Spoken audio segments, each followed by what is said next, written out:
পঞ্চাশ সপ্তমীর বাণী আমাদের জীবন আলোকিত করে। পঞ্চাশতমী, যেদিন পবিত্র আত্মা আগুনের জিহ্বার মতো প্রেরিত শিষ্যদের ওপর নেমে এসেছিলেন।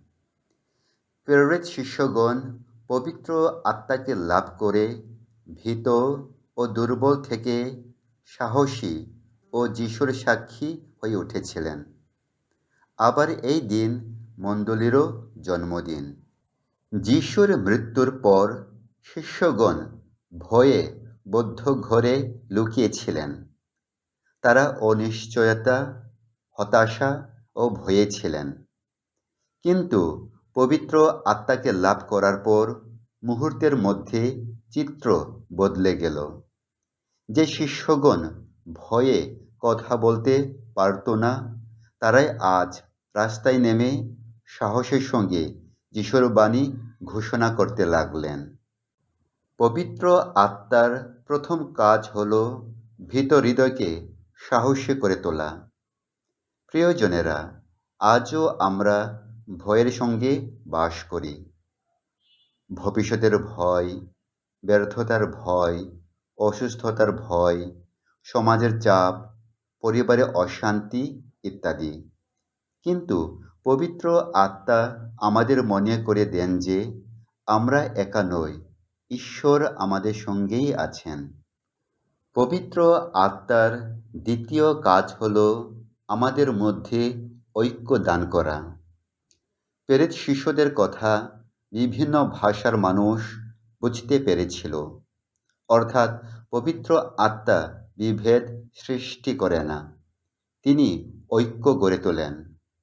আজ আমাদের সমাজ, পরিবার, এমনকি মণ্ডলীর মধ্যেও বিভাজন দেখা যায়। হিংসা, অহংকার, ক্ষমাহীনতা, দলাদলি ইত্যাদি। পবিত্র আত্মা আমাদের আহ্বান করেন আমরা যেন প্রেম ও মিলনের পথে সর্বদা চলি।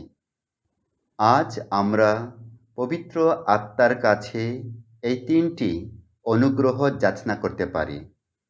প্রথম, সৎসাহস, যেন আমরা নির্ভয়ে খ্রিস্টের সাক্ষ্য বহন করতে পারি। দ্বিতীয়, ঐক্য, যেন পরিবার ও সমাজ শান্তি ও ক্ষমার বার্তা বহন করতে পারে। তৃতীয়, পবিত্রতা, যেন আমাদের জীবন সত্যি খ্রিস্টময় হয়ে ওঠে।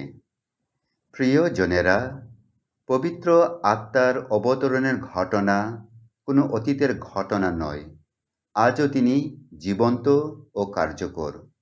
বিশেষভাবে যখন আমরা ঘৃণার পরিবর্তে ভালোবাসা বেছে নেই, প্রতিশোধের বদলে ক্ষমা করি, হতাশার মাঝে আশা সঞ্চার করি, তখন পবিত্র আত্মা সক্রিয়ভাবে কাজ করেন।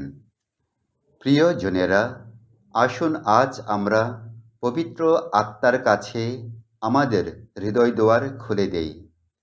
অনেক সময় আমরা প্রার্থনা করি, কিন্তু হৃদয় দুয়ার বন্ধ করে রাখি।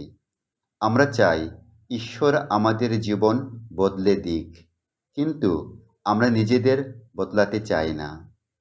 পবিত্র আত্মা আমাদের আমন্ত্রণ করেন আমাদের হৃদয় দুয়ার খুলে দিতে, যেন পবিত্র আত্মা আমাদের নতুন মানুষ হিসেবে গড়ে তুলতে পারেন।